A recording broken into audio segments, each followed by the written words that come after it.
Hola, yo soy Ixchel Cisneros Soltero. Bienvenidos y bienvenidas a una emisión más de Hashtag Polémica en Redes. Concluyó una novena cumbre de las Américas en medio de debate, tensiones políticas, controversias sobre los países invitados y ausencias de algunos jefes de Estado, entre ellas la del presidente Andrés Manuel López Obrador por México. Por México asistió el canciller Marcelo Ebrard, quien pronunció un discurso anti-exclusionista que fue acompañado por otros líderes de la región. ¿Las ausencias y discursos reflejan el declive del liderazgo de Estados Unidos o es una división de la región? Y más importante aún, ¿qué implicaciones traerá esta cumbre para América?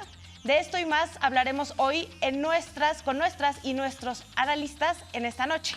Nos acompaña en foro el día de hoy Emerson Segura, es periodista y analista internacional. Muchas gracias por acompañarnos. No, muchas gracias, Ixchel, por la invitación y muy contenta de estar aquí en Polémica en Redes. ¿En dónde pueden encontrarte en las redes? Bueno, en Twitter, @emer_seg, y igual en Instagram. Ah, perfecto. ¿Solo esas dos redes tienes? Sí, solo esas dos. Está bien, todavía no destapamos el TikTok de algún periodista que nos haya acompañado. También en casa nos acompaña Alina Duarte, que ya ha estado con nosotros, periodista y analista política. ¿Cómo estás, Alina? Hola, Ixchel, saludos a todas y todos, ya lista para hablar de esta gran polémica, no solo en redes, sino en las calles y por todos lados. Que además te tocó una cobertura, te vimos con una cobertura muy intensa, ya nos platicarás. También nos acompaña en esta ocasión Arlene Ramírez Uresti, ella es articulista y analista internacional. ¿Cómo estás? Y cuéntanos en dónde te podemos encontrar en las redes sociales. Muchas gracias por la invitación. Estoy en Twitter y en todas las redes como Arlene RU. Un gusto saludarlas y saludarlos. Buenas noches.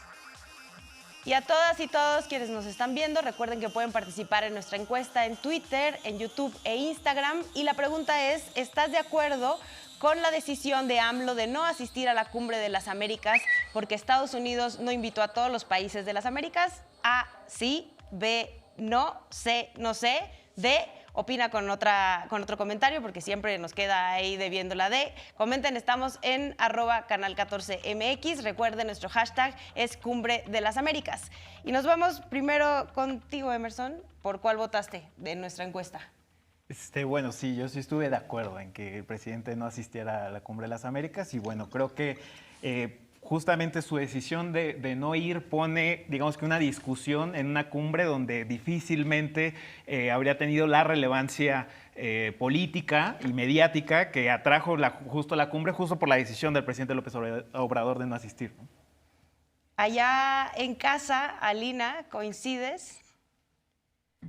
Sí, totalmente. Yo creo que esto sentó un precedente, no solamente para las y los mexicanos debatiendo sobre el rol que tiene nuestro país en el escenario internacional, sino también para la región y la posibilidad de una reconfiguración, ¿no? Una nueva correlación de fuerzas en los gobiernos de la región. Arlene, ¿por cuál votaste? Yo creo que desde mi punto de vista no fue la mejor decisión, sobre todo haciendo una congruencia con la política de no intervención, ¿no? Y sobre todo pues con el tema de unidad, que es lo que hoy más necesita la región. Yo todavía estoy en el no sé, así que espero que después del día de hoy ustedes que votaron por el no sé y yo podamos salir con una respuesta. Y me iré primero contigo, Alina, para que nos platiques un poco lo que sucedió en la cumbre, porque tú estuviste ahí, pero además estuviste en todos los alrededores y acompañando a muchas de las personas que, como bien mencionábamos en varios de tus hilos de Twitter que leímos por ahí, salieron a manifestarse.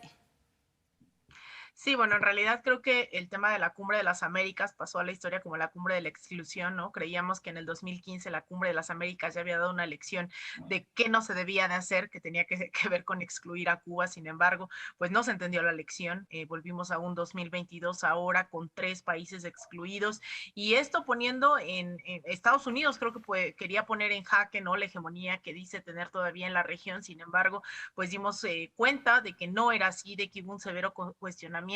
Lo interesante fue que no solamente del sur al norte, sino dentro del mismo Estados Unidos y a la par de esta cumbre que, insisto, pasó a la historia como la cumbre de la exclusión. Se llevaba a cabo una cumbre de los pueblos en donde más de 250 organizaciones, no solo de Estados Unidos, sino de toda América Latina y el Caribe, de las Américas, e incluso personas que venían de Sudáfrica, del Congo, de Palestina, ponían en duda, ¿no?, esto que Estados Unidos ha insistido en que es vigente y claro que ya no es, que es la doctrina Monroe y que nos quiere seguir tratando como el patio trasero. Entonces, por otro lado, en esta cumbre de los pueblos, a diferencia de que en la Cumbre de las Américas estaba representada la llamada sociedad civil, que se ha demostrado que está financiada por la misma USAID, por el Departamento de Estado, por la Net Foundation de estos países de Cuba, Venezuela y Nicaragua. Pues del otro lado sí estaban las organizaciones populares, había feministas venezolanas, había comuneros venezolanos, había activistas de diferentes lados de todo el hemisferio, de diferentes latitudes, y eso fue increíble. Yo creo que al final tendremos ya que precisar mucho en todas estas aristas, pero concluiría diciendo que a Joe Biden, como decimos las y los mexicanos, le salió el tiro por la culata. Tenía a más de 2,000 personas marchando por Los Ángeles con banderas de Palestina, Cuba, Nicaragua, Venezuela, de México. Por ahí andaba rondando una bandera de la Virgen de Guadalupe, una bandera de la comunidad LGBT, trans, etcétera, demandando, ¿no?, el cese al intervencionismo, pero también condiciones dignas, no solo para la población en otros países donde Estados Unidos interviene, sino para los mismos y las mismas estadounidenses, ¿no?, que estuvieron pidiendo ahí vivienda, salud, condiciones dignas dentro del mismo Estados Unidos. Un gobierno que se ha caracterizado por no lograr satisfacer sus demandas a lo interno, pero sí tener millones de dólares, ¿no? Nos hemos quedado esperando esos tan sonados 40 millones de dólares que nos iban a dar en general a México, Centroamérica para programas sociales, pero sí los tuvieron y los dieron fácilmente para la guerra en Ucrania. Entonces, todo eso ocurrió en tan solo unos días, contrario a lo que las grandes narrativas hablaban del éxito de la Cumbre de las Américas, pues fue todo un fiasco esa cumbre de la exclusión, contraria a una cumbre de los pueblos que yo creo sí fue todo un éxito. Arlena, ¿nos podrías explicar un poco sobre esta cumbre? Porque según tenemos entendido fue fundada en el 94, pero además desde el inicio, ¿no?, tenía una ausencia importante de estos tres países. Bueno, en ese entonces formaron el ALBA, ¿no? En 2004 ellos forman el ALBA porque es, pues al final una alianza económica, ¿no? Y estos mismos países decían no coincidir con esta alianza económica que se estaba buscando con la Cumbre de las Américas. ¿Y cómo es que ahora se pide que vayan a un espacio donde también ellos no quisieron estar en un principio por no estar de acuerdo con las políticas económicas de Estados Unidos, principalmente como dice Alina? Pero cuéntanos un poco más sobre de dónde viene esta cumbre. En el 94, además, cuando se discutían muchas cuestiones económicas, ¿no?, muchos tratados económicos. En Miami. Exacto. Definitivamente, ¿no? Justamente lo que hay que entender de la Cumbre de las Américas es que es una herencia de la Guerra Fría, ¿no? De todo de esta inercia que durante muchos años se llevó a cabo en el concierto internacional y que, como bien dice Alina, se buscaba perpetuar la doctrina Monroe, ¿no?, el América para los americanos, pero para los Estados Unidos. Y que definitivamente es una de las, junto con la OEA, es uno de los mecanismos que tiene que evolucionar porque ya no es el mismo orden internacional.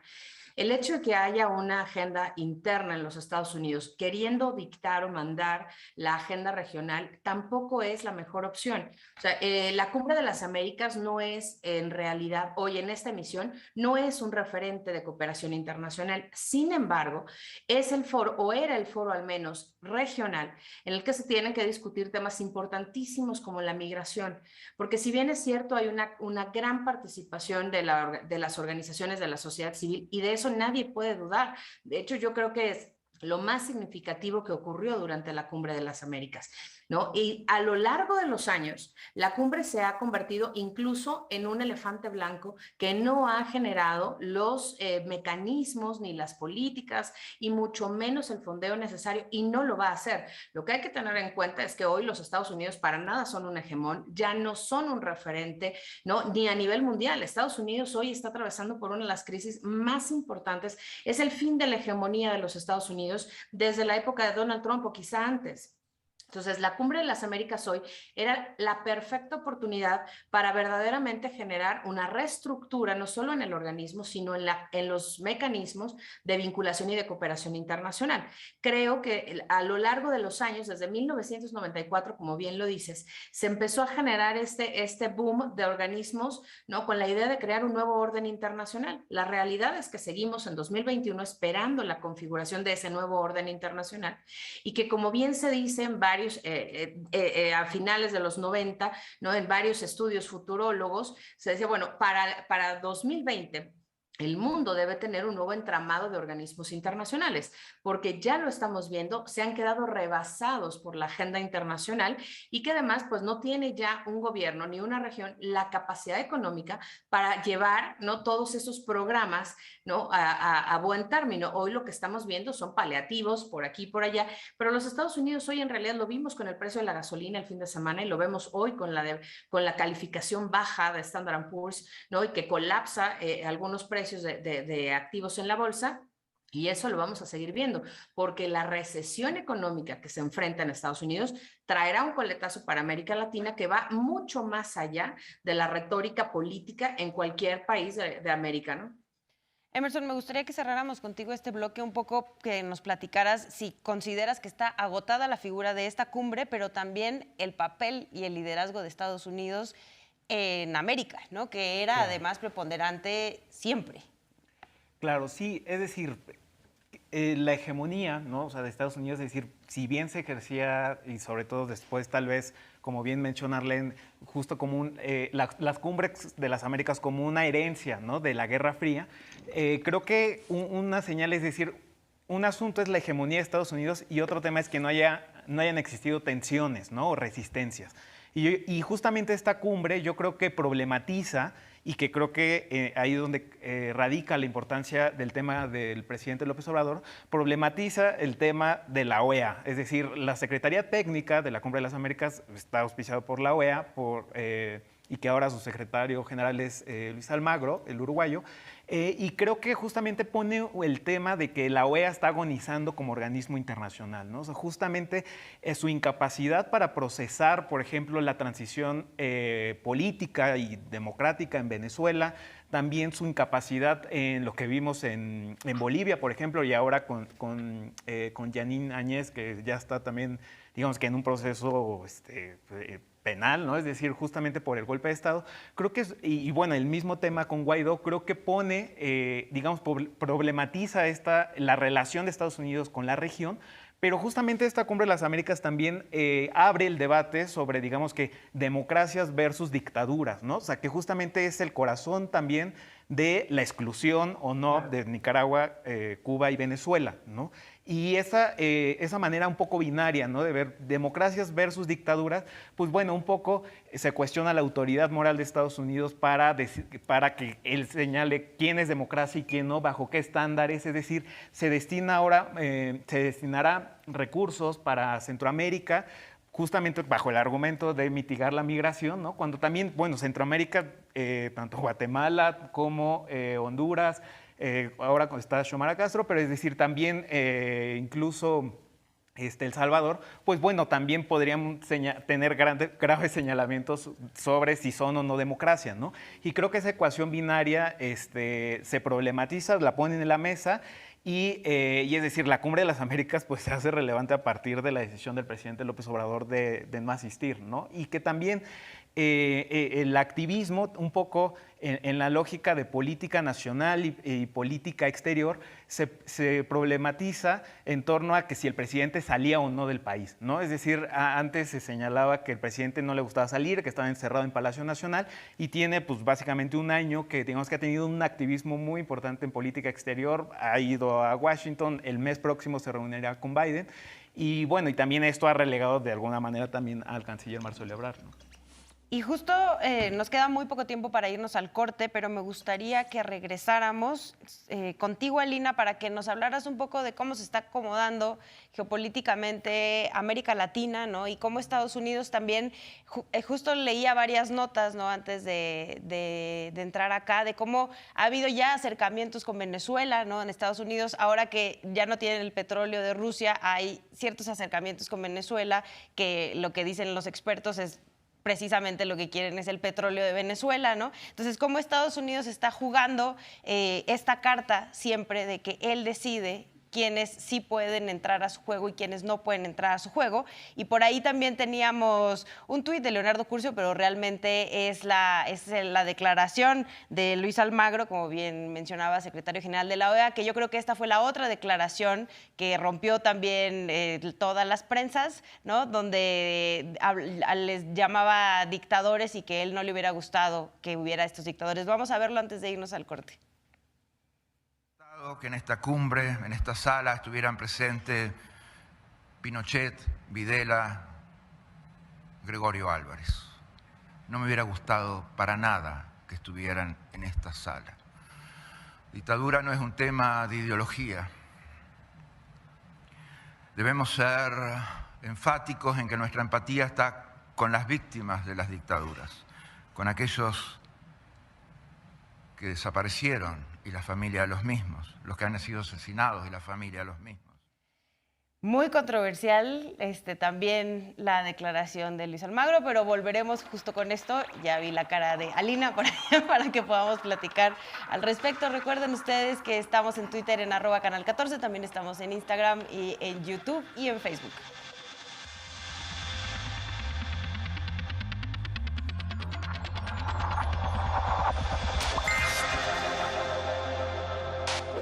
El SPR, en conjunto con su Consejo Ciudadano y Canal 14, lanza la convocatoria #Una Mirada Independiente 2022-2023, dirigida a todas las y los productores nacionales independientes para presentar proyectos ligados al documental televisivo bajo las siguientes temáticas: estrategias de accesibilidad para personas con discapacidad, solución a los problemas urbanos, embarazo adolescente, obesidad en México, música como expresión e identidad comunitaria, nuevas dinámicas sociales derivadas de la migración al norte y sur del territorio nacional, experiencias de reinserción social de personas liberadas o preliberadas de centros de reclusión, innovaciones tecnológicas para uso y aprovechamiento de energías eólica y o solar, iniciativas de colaboración justa y ética entre la industria de la moda y personas artesanas textiles mexicanas,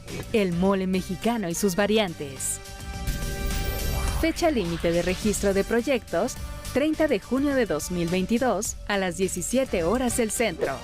Consulta las bases en www.canal14.tv/convocatoria. Sistema Público de Radiodifusión en apoyo a la creación audiovisual independiente en México. Unidos por las audiencias. Consulta tus dudas con los especialistas en temas de salud. En esta ocasión hablaremos de trastornos del sueño. ¿Cuál es la importancia de su tratamiento? Envía todas tus preguntas a nuestros especialistas a la línea directa de WhatsApp 55 54 65 0224. Consulta directa, en vivo, martes 13 horas. Canal 14, tus causas, tu canal.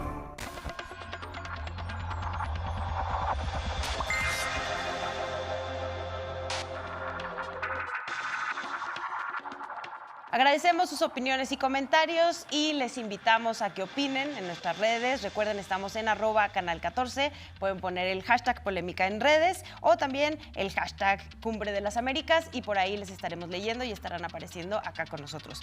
Nos quedábamos contigo, Alino, para que nos platicaras cómo ves y si esta cumbre sirvió o no para que ciertos países incluso se alinearan en pensamiento. Vimos ahí al presidente de Argentina, pero otros que no fueron, o incluso expresidentes como Evo Morales, que también puso un tuit agradeciéndole al presidente Andrés Manuel. Pues mira, en realidad yo creo que estas afinidades ideológicas ya se han ya han sido muestra, ¿no?, de la política exterior mexicana durante los últimos 3 años. Ya iremos con la parte de las contradicciones y las carencias de la política exterior mexicana.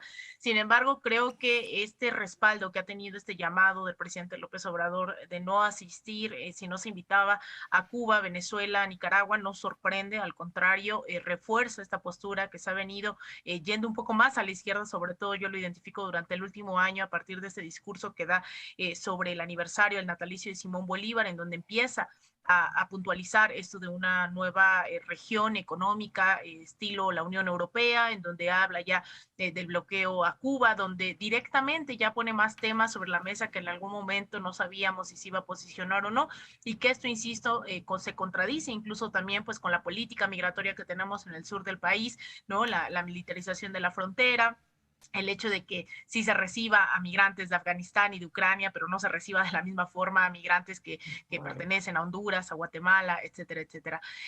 La parte de la última parte de la política exterior mexicana, que tiene que ver con la doctrina Estrada, artículo 89, fracción 10, como buena internacionalista te hacen aprendértelo en la escuela. Eso tiene que ver con el refrendo también que da durante los últimos meses, sobre todo el último mes en esta gira a Centroamérica, a Honduras, a Xiomara Castro con el tema de la reforma eléctrica, en el caso de Cuba nuevamente con el bloqueo.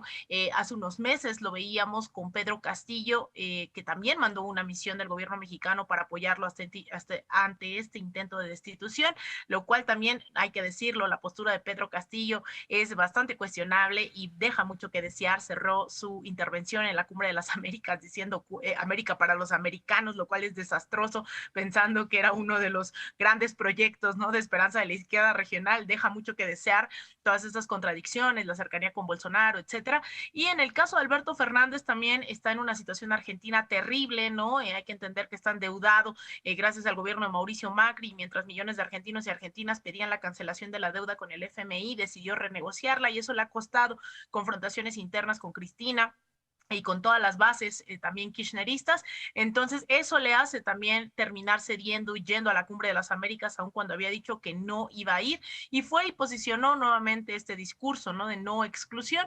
Y un Gabriel Boric que también lo menciona, pero un presidente chileno que también no le viene mal, ¿no?, la alianza con Estados Unidos, y que se ha visto muy cercano y que de hecho ha buscado reforzar antes que la CELAC y estos otros organismos que nacieron para contrarrestar el ALCA, para contrarrestar a la OEA, pues decide reforzar la alianza, por ejemplo, del Pacífico, ¿no? Es un personaje que se ha vestido de izquierda a lo interno, pero en el exterior no tiene empacho en tener una política en contra de Venezuela, Nicaragua, etcétera, etcétera. Y en el caso de la Cumbre de las Américas, creo que es esa consolidación, ¿no?, de las posturas que hoy se muestran en todo el continente ante un Estados Unidos que de por sí ya tenía un declive desde la crisis económica de 2008, pero que ahora también con la guerra en Ucrania, pues ha visto la inflación, topó con pared y le ha revertido todo esto hacia lo interno, y está tratando de oxigenarse en el caso del petróleo venezolano, en caso de estas alianzas, ¿no?, que busca nuevamente en el hemisferio, pero que no encuentra, ¿no?, no encuentra pues ayuda, ¿no? No encuentra apoyo. Después, claro, está de orquestar golpes de Estado, desestabilizaciones. Con justa razón los países no quieren voltear a ver a Estados Unidos. Entonces, Michelle, yo cerraría diciendo que esta cumbre deja esa oportunidad de materializar situaciones, organizaciones paralelas a la OEA que ya existen. Tampoco hay que quebrarse la cabeza. El ALBA, la Alianza Bolivariana, ¿no? El hecho de ALBA TCP, Tratado de Comercio de los Pueblos, la CELAC, que México fue presidente pro tempore el año pasado, ahora es Argentina, son organizaciones que nacen con ese deseo antiimperialista de emancipación, una segunda emancipación del continente, y que México se había negado a voltear. Ahora hablan de sustituir a la OEA, y vemos a un Almagro que no lo entiende, un Estados Unidos que no lo entienden, y se aferran a tener a este personaje que ha sido cómplice del asesinato de 36 personas indígenas en Bolivia durante el golpe de Estado en 2009, el asesinato de otras tantas, de un golpe de Estado en Honduras, etcétera, etcétera, ¿no? La lista no va a acabar pronto. Entonces creo que con justa razón hoy Estados Unidos se aísla bastante, y con el golpe de lo que implica hoy la guerra en Ucrania, pues creo que la tiene bastante difícil, y a mí me da mucha esperanza creer que ya me ingenua, ¿no? Pero yo sí veo que esta es una oportunidad como para que una nueva suerte de alianzas, incluso desde los movimientos sociales y no necesariamente de los gobiernos llamados progresistas, que han mostrado también muchísimas contradicciones durante los últimos 20 años, logre avanzar, ¿no? Que viremos a la izquierda desde abajo y a la izquierda. Emerson, ¿y cómo ves a Estados Unidos ante todo Sí, justo. Yo creo que panorama? también esta cumbre, hay que decirlo, es decir, esta cumbre fue una gran puesta en escena, ¿no? Es decir, un poco entre los excluidos, entre quienes se quejaron de los ausentes, de por qué no los invitaron, entre los victimarios, entre las víctimas. Es decir, fue una especie de cumbre performativa, ¿no? Es decir, cada quien tenía un rol, sabía a qué iba a jugar. Es decir, un poco ahorita Alina señalaba, hacía un recorrido un poco sobre la postura de los gobiernos en Latinoamérica y por qué fueron, ¿no? Es decir, pues bueno, realmente sí, el que decide no ir, que es el presidente López Obrador, y bueno, también Xiomara Castro, pero sobre todo López Obrador, es por la relación privilegiada que tiene con Estados Unidos, que tiene con Estados Unidos y que tiene con el presidente Biden. Es decir, el lujo que se da al presidente López Obrador de no ir a la Cumbre de las Américas es porque va a ir en julio, ¿no? Y es decir, Gabriel Boric acaba de entrar al gobierno, es decir, desde luego que no va a negar una reunión, digamos, a la que convoca Joe Biden.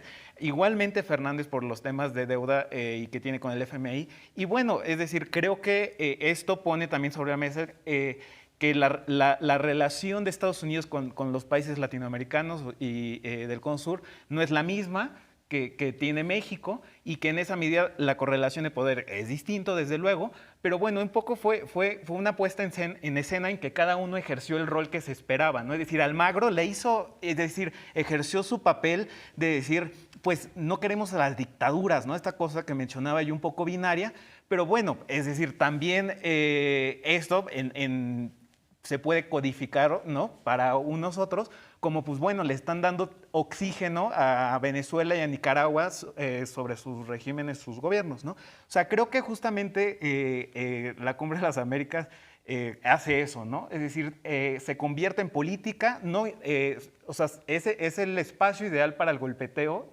político.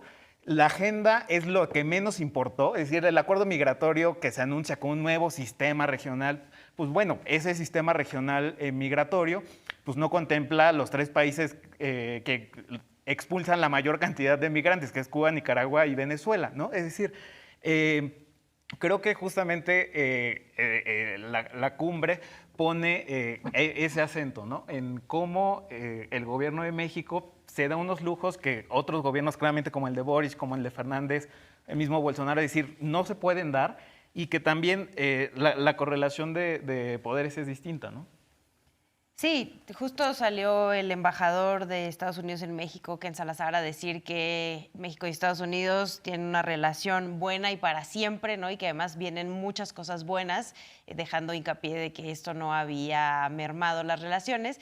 Pero Arlene, ¿lo ves así? Sí, que con la experiencia que tienes, ¿sí crees que esto no afectó la relación México-Estados Unidos? Porque la clase política mexicana, por otro lado, está bastante alarmada al respecto. Y no solamente la clase política, los empresarios. La verdad es que creo que hace mucho no veíamos una relación bilateral y una agenda bilateral tan disímbola, ¿no? Yo creo que no es que tengamos el lujo de poder no ir, ¿no? De estar sobrados y decir al fin que yo lo veo en su casa el jueves, ¿no? Yo creo más bien que el rol del presidente López Obrador era más bien llamar a la unidad desde la cumbre, ¿no? Y generar a lo mejor desde ahí un mecanismo y un llamado regional. Creo que una de las cosas que más urge hoy es pues recomponer a la confianza, la certidumbre. Hay muchos temas en la agenda bilateral que no se han desarrollado y no se están tocando. Esa es la realidad. La realidad es que hoy los empresarios mexicanos no tienen certidumbre, no tienen confianza, y vemos un TEMEC totalmente alentado, ¿no? Con muchos canales pausados. Yo estoy totalmente de acuerdo con mi colega internacionalista, ¿no? Con Alina, entiendo perfecto, y además estoy de acuerdo con que finalmente la incongruencia es lo que ha plagado de desastre a América Latina. Y no solamente desde el interior de la política exterior de los Estados Unidos hacia la región, sino de los mismos países. Vean, justo hoy empezábamos estas intervenciones diciendo es que ¿por qué Estados Unidos no nos da dinero? ¿Por qué nos tiene que seguir dando dinero?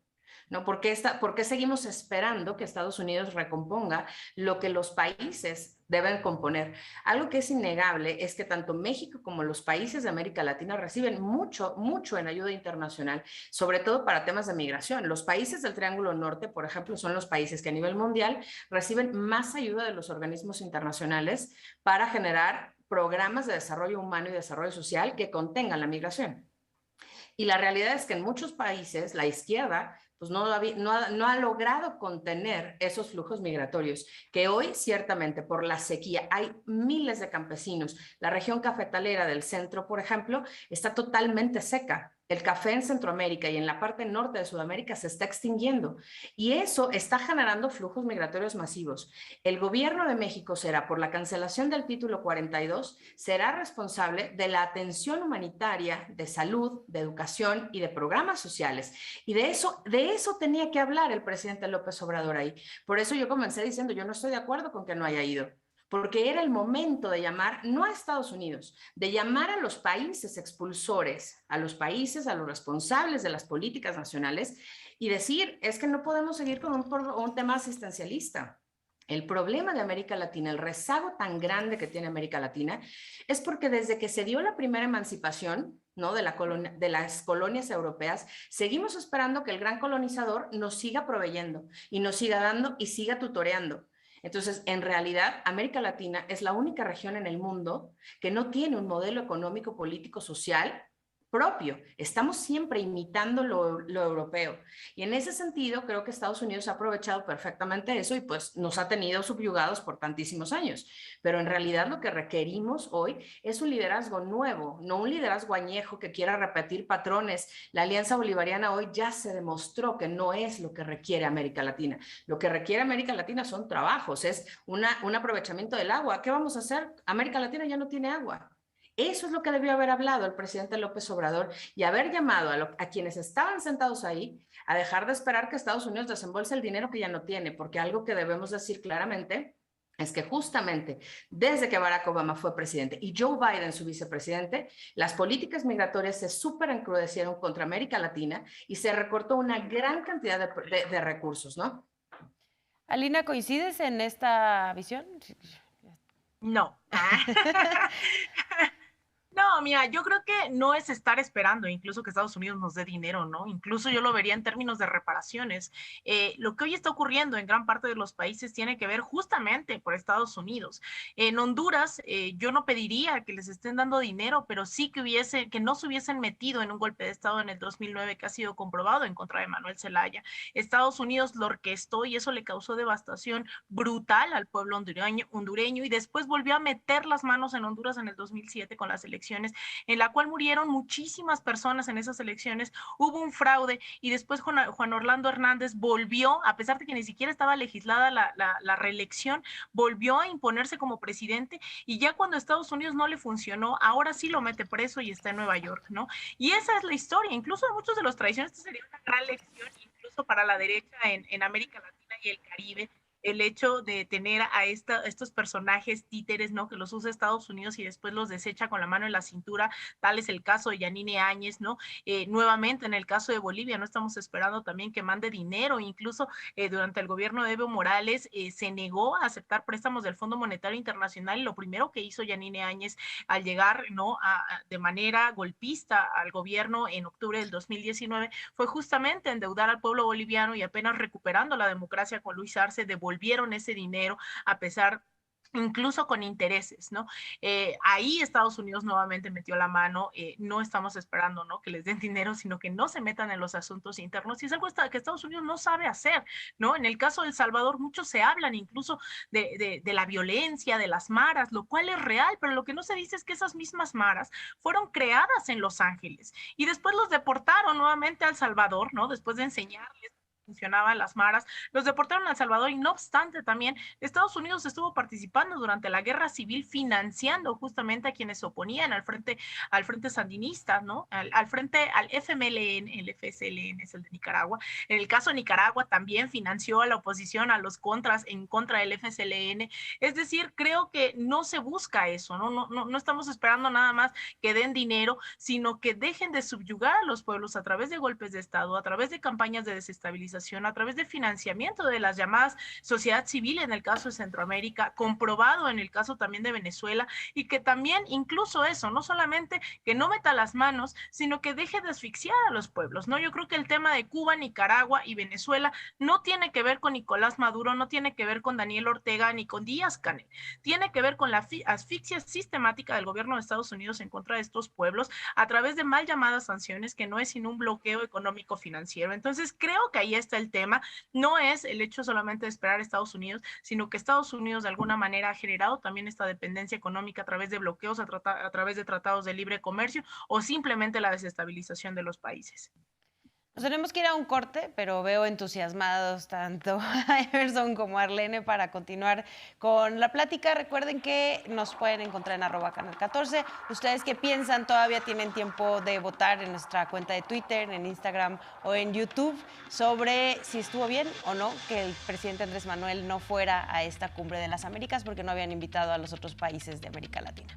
Comente, recuerden, estamos en Polémica en Redes. Regresamos.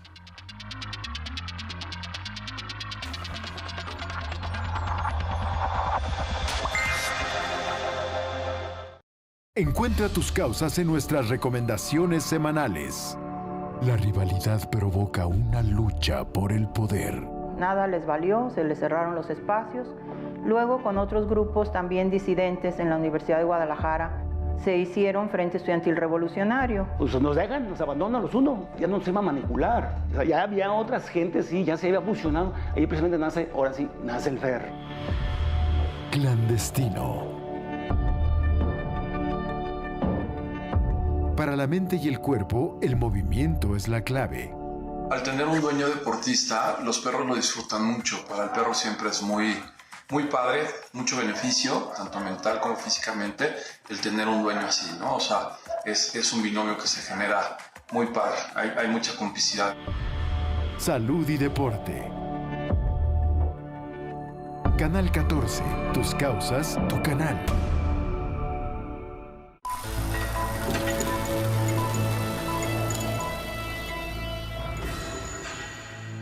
La espera termina en un juego de seducción. Tengo una amiga, pero no es mi novia. Ah, nada más se dan sus besitos, ¿no? Pues sí. ¿Y usted? ¿Yo? Pues lo mío no es nada serio. A mí como que ya se me fue el tren.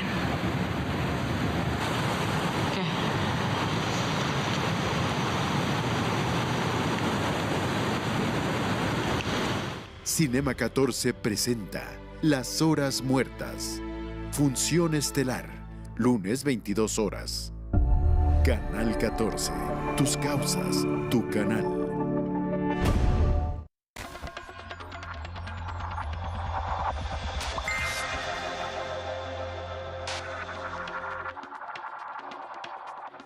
Gracias por seguir sintonizando la señal de Canal 14. Continuamos con el tema Cumbre de las Américas. Emerson, nos quedamos contigo. Estaba Lina hablando un poco de lo que representa Estados Unidos para la región y lo que históricamente ha representado Estados Unidos para la región. Sí, justamente yo creo que un tema que desde luego no solo es la exclusión o no, creo que es el tema desde luego de Cuba, ¿no? Y que creo que no es exclusivo solamente de la cumbre, sino digamos que es digamos que consistente en la política exterior del presidente López Obrador, ¿no? Es decir, Díaz-Canel vino en septiembre del año pasado, si no mal recuerdo, ¿no? Es decir, en un discurso en la plancha del Zócalo, ¿no? Y creo que justamente hay un interés genuino, legítimo, creo, del presidente López Obrador de avanzar, o sea, decir, de ser un poco la bisagra, de facilitar, de ser protagonista de esta normalización con Cuba. Hay que decir que también en la administración Obama, digamos que ya se había dado este acercamiento con Castro, digamos que facilitado por el Vaticano en ese entonces, y yo creo que justamente el presidente López Obrador está pensando allá también, o sea, justamente en cómo fungir como vehículo, ¿no? Como bisagra para esta normalización de las relaciones, y que también, es decir, eso sería, digamos que una especie de éxito, ¿no? Político, es decir, posterior a después decir, bueno, vamos a reformular la OEA o no, creo que justamente las baterías, ¿no?, del actual gobierno están apuntando justamente hacia allá, ¿no?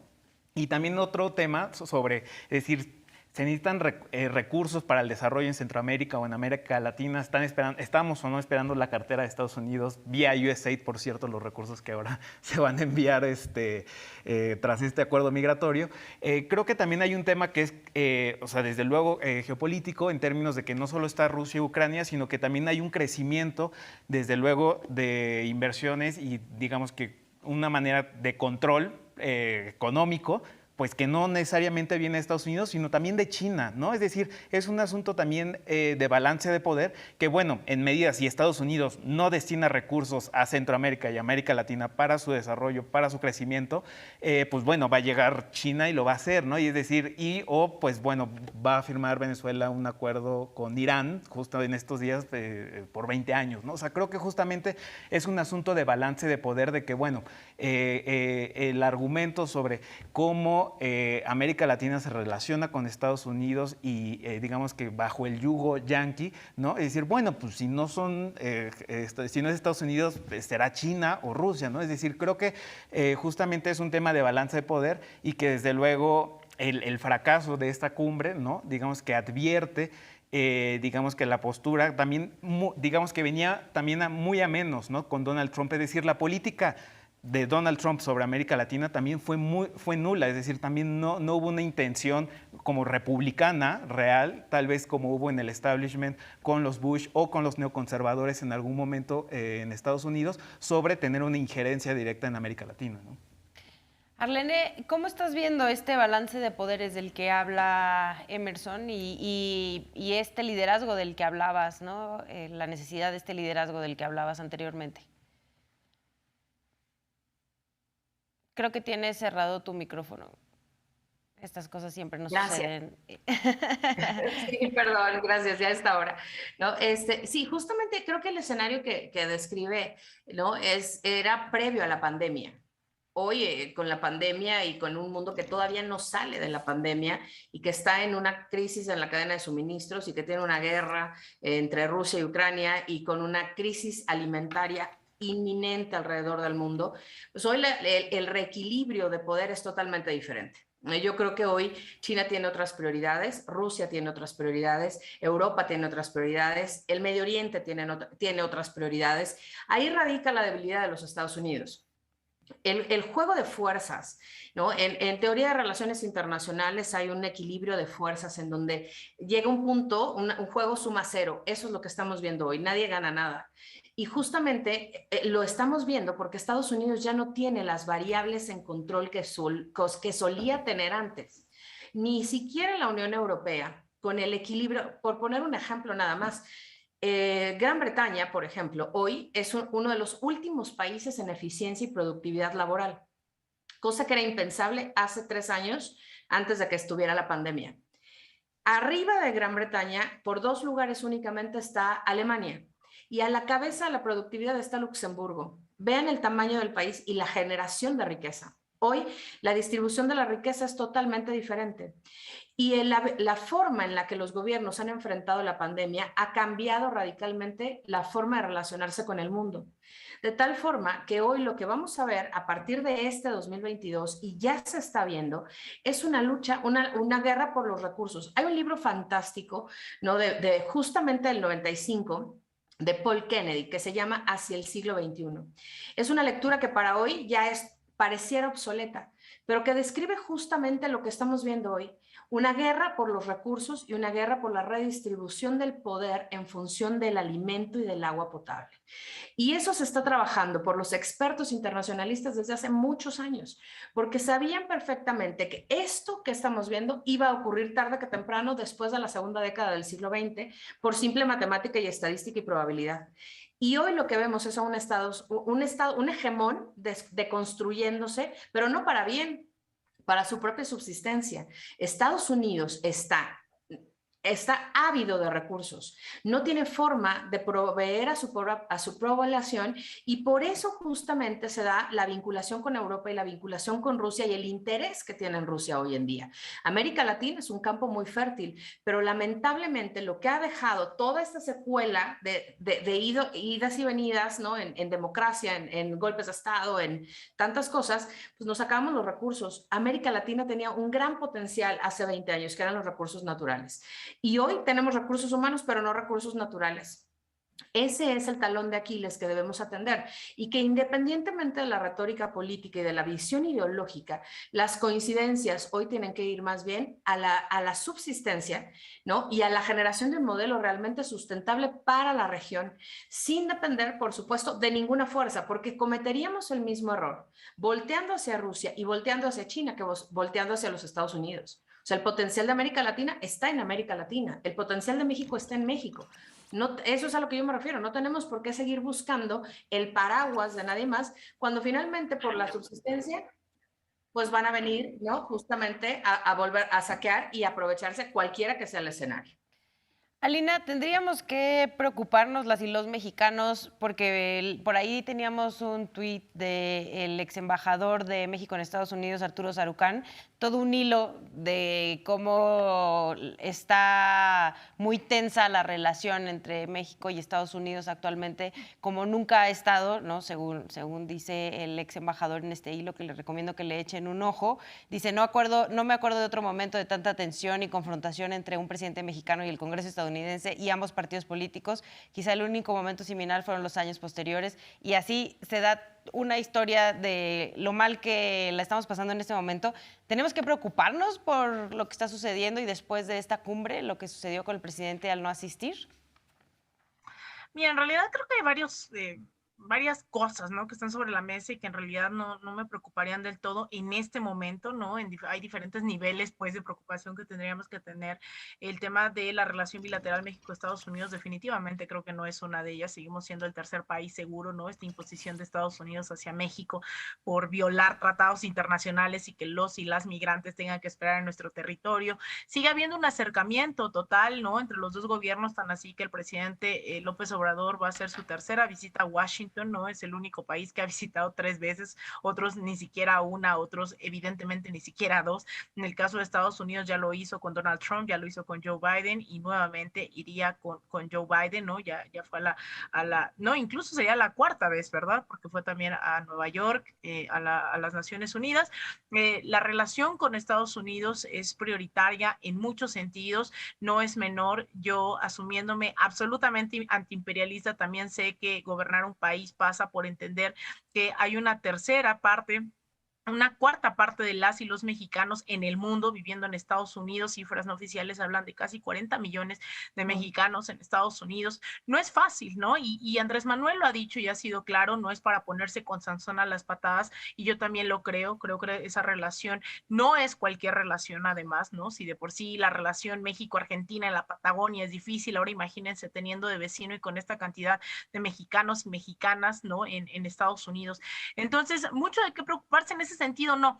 Más bien me preocupa, ¿no? La estrategia que está tomando el ala más radical del gobierno de Estados Unidos, sean demócratas o sean republicanos, representado en el senador Bob Menéndez o en Marco Rubio, que ahora tienen el mismo discurso, exactamente el mismo discurso que han tenido en contra del gobierno de Venezuela, de Nicaragua, en contra de Cuba, y que son justamente, específicamente Marco Rubio, el principal operador en contra de los gobiernos progresistas en esta región, ¿no? Marco Rubio en Florida es uno de los lobbies más poderosos de la comunidad latina, que ha impulsado toda esta serie de mal llamadas sanciones en contra de estos países, y que hoy ya dicen que López Obrador es un dictador, está protegiendo al narcotráfico, y tienen estos discursos, ¿no? Que ahí creo que sí viene la preocupación, porque yo creo que aunque hay demandas legítimas en todo el hemisferio, ¿no? Sean feministas, de defensores de derechos humanos, del territorio, también está comprobado cómo es que estos grupos de ultraderecha se aprovechan de estas demandas absolutas absolutamente y 100% legítimas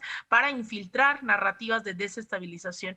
Entonces yo creo que por ahí sí me preocuparía un poco, ¿no? Ver a ciertos medios de comunicación a veces con una misma narrativa desde Washington, ¿no? Latinos o incluso el New York Times, el Washington Post, Los Angeles Times, como que sus editoriales suelen ser muy coordinadas, ¿no? Y que más allá de los mitos de si es o no golpe blando, creo que a mí no me gustaría esperar a que sea un golpe blando, para nombrarlo así, como sí se ha demostrado en América Latina, que eso opera, ¿no? De esas maneras, y yo creo que es una oportunidad, sobre todo para la izquierda, ¿no? De asumir que estos debates tienen que fortalecerse, que estos debates tienen que estar sobre la mesa y no permitir infiltración alguna de estos grupos que tienen cero interés, ¿no? Y que tienen alianzas muy fuertes, no solamente con la oposición mexicana, con el PAN específicamente, sino con todas las oposiciones que, valga decirlo, ¿no? Eso no sale en los medios de comunicación, salieron a quemar chavistas vivos, salieron a quemar sandinistas vivos en Nicaragua, salieron a asesinar, los medios de comunicación hablan abiertamente de golpes de Estado. Entonces creo que ahí viene más mi preocupación, que realmente la relación institucional bilateral, que da cuenta no solamente de que de que no está herida esa relación, sino que incluso está fortalecida, ¿no? Tenemos un par de minutos para que cada quien nos dé sus conclusiones. Si quieres, empezamos contigo. Sí, muchas gracias. Sí, yo creo que justamente, rápido recuperando lo que mencionaba Lynn, yo creo que también hay que poner atención en la reconfiguración de los partidos en Estados Unidos, es decir, tanto del Partido Demócrata como del Partido Republicano. Es decir, el secuestro del Partido Republicano por parte de Donald Trump, desde luego se dio previo a que llegara él a la presidencia, obviamente se consumó cuando él llega como presidente, y que ahora que sale de presidente parece que sigue teniendo secuestrado el Partido Republicano. Es decir, y por otro lado, digamos, tenemos sectores del Partido Republicano que se han ido a la extrema derecha, ¿no? Es decir, tenemos hay una disputa por ver quién es el nuevo Donald Trump, ¿no? En caso de que llegue, no llegue, en fin, pero es decir, la brújula también del Partido Republicano, digamos que se ha ido a la extrema derecha, y digamos que eso se ha visto reflejado en el electorado, y por eso el presidente Biden, pues desde luego está en una posición súper complicada. Es decir, uno de los grandes perdedores de esta gran puesta en escena de la cumbre se llama Joe Biden, ¿no? Porque tiene elecciones intermedias, enseña un liderazgo muy disminuido en América Latina, es decir, el principal socio comercial que es México, el presidente no asiste, y creo que justamente en esos términos Joe Biden tiene que replantear su estrategia frente al Partido Republicano, frente al crecimiento de China en Centroamérica, América Latina, y ver de qué manera los países en América Latina y que bueno, hay una reconfiguración también, y que digamos que hay un giro hacia la izquierda, es decir, va a ser una izquierda distinta a la de 2004, ¿no? Es decir, a este socialismo del siglo XXI. Creo que va a ser distinto porque justamente los incentivos cada vez son menos para, digamos, que tener posturas, digamos, que muy cercanas a, digamos, que en ese momento con Chávez, que era un momento, digamos, que estelar, ¿no? Igual en Argentina con Kirchner, es decir, o sea, creo que va a haber una moderación de esta izquierda y de estos nuevos presidentes, y que, bueno, creo que Estados Unidos, desde luego, que la tiene que aprovechar, ¿no? Arlene, ¿con qué te despedirías? Y además me gustaría que nos comentaras ¿cómo queda México parado después de esto? Y el presidente Andrés Manuel López Obrador, además. Yo creo que el papel de México tiene que fortalecerse en el liderazgo regional. Definitivamente tenemos todo para hacer no esa bisagra, un pivote detonador de cambio y de unidad. Creo que México ha logrado algo importante, que es poner una agenda regional diferente. Ciertamente eso es innegable. Es innegable pensar en que esto que ocurrió le pone, ¿no?, frente a un nuevo perfil, y justo muy en sintonía con el proceso de desglobalización y de desvinculación capitalista que está ocurriendo alrededor del mundo. Eso es un hecho. Creo que con lo que yo cerraría es: México necesita seguir siendo un actor global con responsabilidad regional, y que eso se ha venido trabajando de manera consistente. Eso es innegable. Sin embargo, creo que vale mucho la pena replantear las prioridades regionales, no asumir compromisos que no podemos cumplir, porque ahí es donde viene el cuestionamiento. México habla mucho en esta retórica, pero cuando vemos el trato a los migrantes y la precariedad de condiciones que viven en el país y en el territorio nacional, es cuando nos enfrentamos a ese golpe de realidad en donde México, para asumir ese rol de liderazgo en la región, necesita recomponer muchas variables internas. Y si seguimos siendo este tercer país seguro que Estados Unidos nos impuso, ¿no? O en este rol que él nos impuso y que nosotros aceptamos sumisamente, pues entonces en realidad no estamos ejerciendo ese liderazgo disruptivo que estamos diciendo que queremos implementar, ¿no? Entonces yo llamaría pues a eso sí un fracaso para la agenda de los Estados Unidos, no así para la región, porque creo que se generaron cambios importantes y se empezó a sembrar algo que en algún momento tendrá que rendir fruto importante. Alina, cerramos contigo.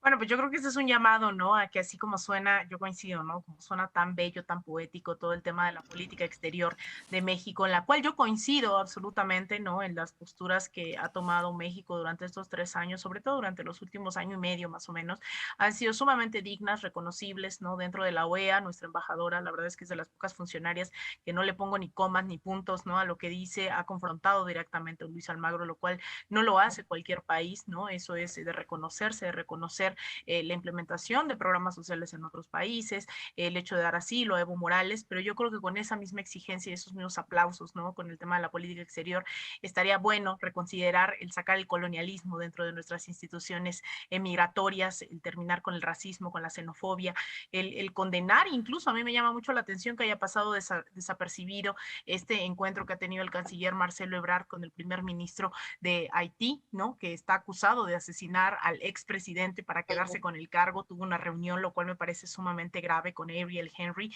La verdad es que a mí me llena de terror, ¿no? Ver ese encuentro que no coincide con esta doctrina Estrada, ¿no? Y de respeto y la no intervención y de posturas firmes en contra, pues, de estas figuras, ¿no? Que han servido al gobierno de Estados Unidos. Entonces, creo que es una buena oportunidad para seguir exigiendo, ¿no? Que esa política exterior que tanto se habla en el exterior, pues, tenga bastantes efectos a lo interno. Pues muchísimas gracias, Alina, Arlene, Emerson, y a todas y todos ustedes que nos vieron en esta ocasión. Nos despedimos con la encuesta. La pregunta era, ¿estás de acuerdo en la decisión de AMLO de no asistir a la Cumbre de las Américas porque Estados Unidos no invitó a otros países de América? Ganó rotundamente el sí, con el 89%, no votaron 8%, no sé, solo el 2%, y el 1% quería opinar otra cosa. Nos vemos pronto, recuerden, estamos en Polémica en Redes, nos vemos la próxima semana.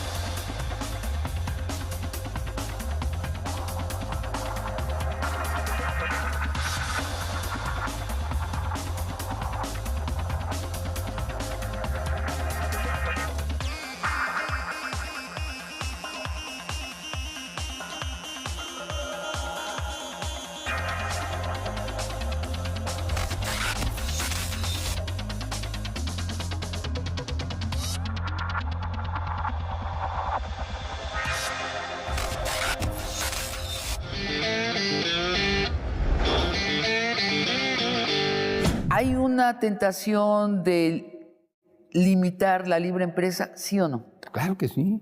Limitarla, claro, evidente. regularla. Regularla, obviamente, pero esto va desde el principio. Por ejemplo, no haciendo más concesiones mineras. No queremos más concesiones mineras. O sea, parar el Se ha proceso, concesionado el 60% del país, no más concesiones parar mineras. el proceso privatizador que empezó en 1988. El otro es no más licitaciones del petróleo. Ya tenemos